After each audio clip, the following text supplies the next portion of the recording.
get to 2-0, and so we achieved that. We got some things we got to work on. And we got another off week. So here we go. Coach, what do you think of the work of Pearson and Chucky inside? Really, I thought the tackles played real well. But I mean, I wasn't surprised by it. I mean, those guys played against LSU, they played against Oklahoma, they played against everybody in the Big 12, so it's really the whole front. We rotated a lot of guys, so. Against Cobb, though, that's what you were looking for, I guess, right? Yeah, I didn't see how much he ended up getting, but, you know, for us, you know, we knew you had to stop. If you're going to stop Minnesota, you had to stop Cobb. So it's, you know, 2 weeks in the run game and all the option stuff. But, you know, I think the world of Jerry Keel, so it was hard to walking across that field, but I was glad I was on my side and not the other. But good man, really good man. What do you think of Trevone's game? I think he needs to wear the same color shoes everybody else does. Get on the program. So, got to make sure that we're playing within the system, doing the things we need to do. The offensive line did a pretty good job. We had a lot of scramble. That's the thing Trevone can do. If you're going to play coverages where you're going to drop everybody out, he's going to end up running on you. So it's, but the thing I'm most disappointed has been both weeks in a row. We got to play better on third downs. A lot of it has to do with penalties. Nobody's very good at 3rd and 12. I mean, it's just fact of life. Derek Kindred, fumble recovery, interception, almost a second interception. Can you talk about his performance today? I'm sorry? Derek Kindred, fumble recovery, also an interception, almost a second. Your thoughts on his game today? Derek's a guy that's, ever since he came here, has been a guy that's been an opportunity guy. You know, it's one of those things where I try to slow him down and try to get him not to do as much. Because in this business, with the kind of receivers, and we'll play, there's some awfully good ones coming down the road.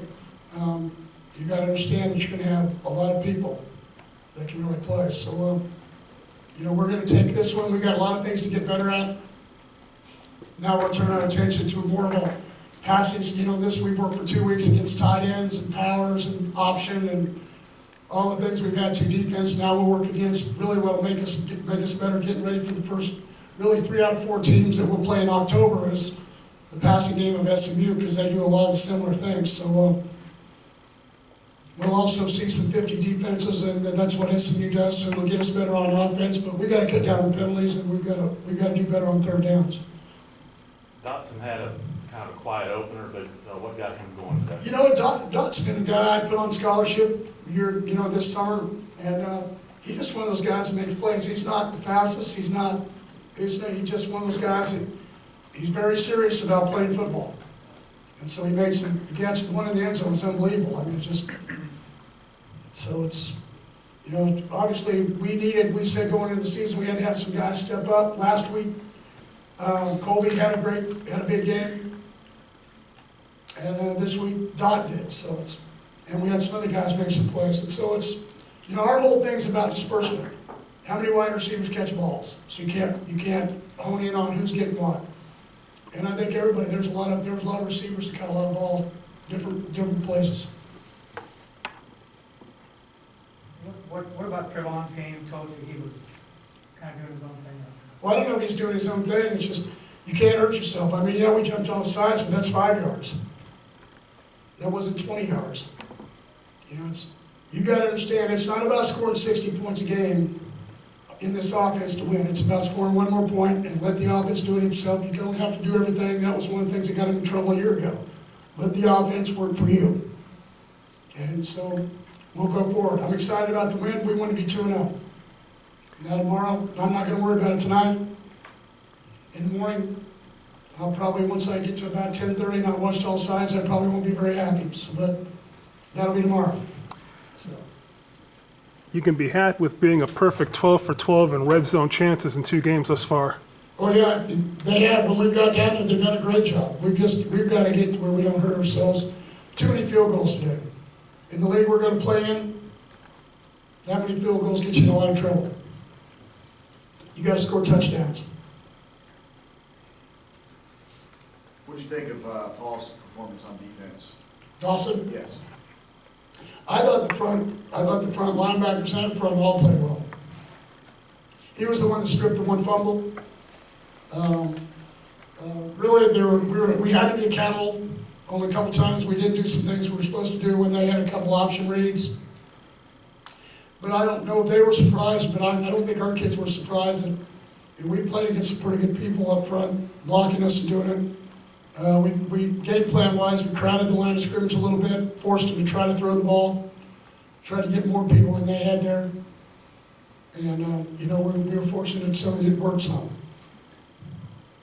We knew we were going to stand still, so we worked hard on blitzing personnels because they were very good at that, and you let them control it, then they control a lot of the ball game, and so we had to get them where it was more second and long, third and long to have an opportunity to win.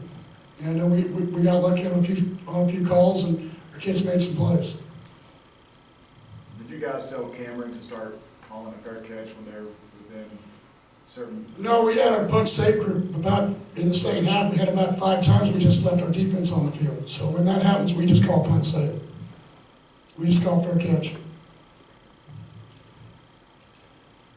Not a lot of true handoffs today, a lot of short passes that were worked kind of like runs. Is that just giving Minnesota something that they aren't used to seeing? Well, no, that's the offense. It's what the offense is. It's the way any of these offenses run it. That's what they do. A 4-yard pass is like a 4-yard run. Like I keep telling you, it's just a different form of triple option.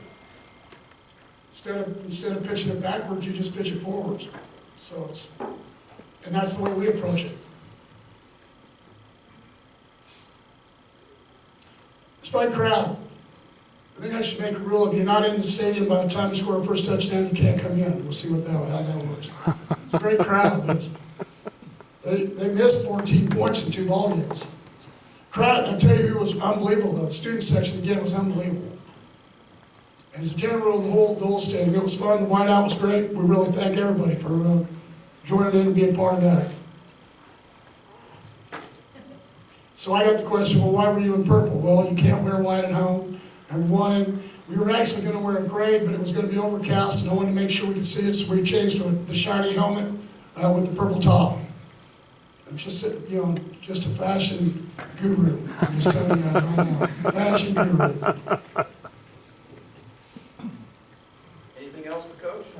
Was Trevone just going too fast? Were you trying to do too much? Yeah, I don't know. I have to watch the film tomorrow. But I mean, thought the game was called well. Both sides made mistakes. The key is just, to me, you run the offense, get where you need to get to, and let it work for you. I don't know if he's any different than any other quarterback. I don't even know what his numbers were.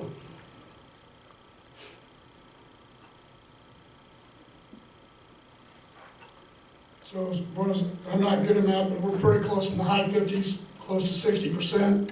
Had a couple drops. The thing that the key is they were smart. Early they pressed, but they got smarter and they played off. And sometimes you can't force feed the vertical routes. They're not giving it to you, then you got to come back underneath and play. And that went to the short yardage stuff, move the football, get down the field, control the clock. I thought at halftime, playing in Minnesota, they usually get 50. We'd be done in 2.5 hours. Well, it was only 2 hours. We started at 5 o'clock after 3 o'clock. We didn't even start the second half yet. So that was one of the surprises to the whole ball game. Coach, go ahead. I'm sorry, one more thing on that. What do you think of the touch Trevone showed on those balls to Dobson? Well, yeah, like you said, quarterbacks always get evaluated harder than anybody else. Key to it is, did they win? Did they score more points than the other team did? And he did that today. And what we have to do, one of the things too that you got to really look into. We've been off 2 weeks again. We can say anything we want to. We did good on good, but it's still 2 weeks before you play a game, and we've got another 2 weeks. I think it's going to help the offense even more once we get into playing every week. It's hard for more than defense. It's harder for offenses to get themselves where they're in sync and doing the things they do when they don't play for 14 days. So we're going to have one of those situations again going over to SMU, and so we got to get ready for it. We got to do a better job of preparing for it that way. Coach, you've had some seasons where you've been going well with everything, and you get to the Skillet Bowl at SMU, and they've caused problems for you. What can you convey to the guys in these next 2 weeks from the past problems you've had with that? With SMU? Yes. Well, they just play hard against us. I mean, I don't know if it's anything that, we play hard, I bet they just play hard against us. I mean, they got good players also, so it's, you know, for us, we gotta get ready to play and understand anybody can beat you just by watching the scores today already, so, get ready to go. But, you know, our goal is try to be 3-0 going into conference. You know, that was the first goal. Second goal then is you gotta win enough ball games to get you back to a ball game.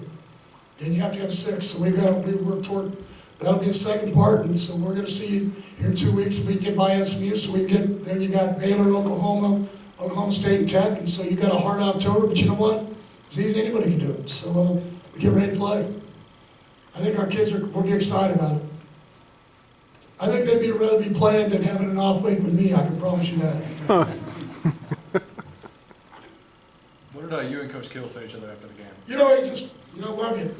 You know, it's, in this business, you don't have many friends and not many people understand exactly what all of us go through.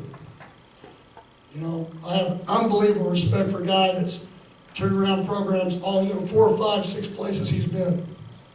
And he's been places nobody else wanted to go, and he made them all better. And he's made Minnesota better. And so, you know, he's one of those guys, everything he's done through health-wise, and know how he fights back and still on the field, because this is the only thing he knows. Besides his girls, he's got a daughter getting married and everything else, but it's, you know, he's one of those guys that you always know if you needed him, he's going to be there. And some days you don't, through your lifetime, you don't have very many people of that type. So, you know, he's one of those guys.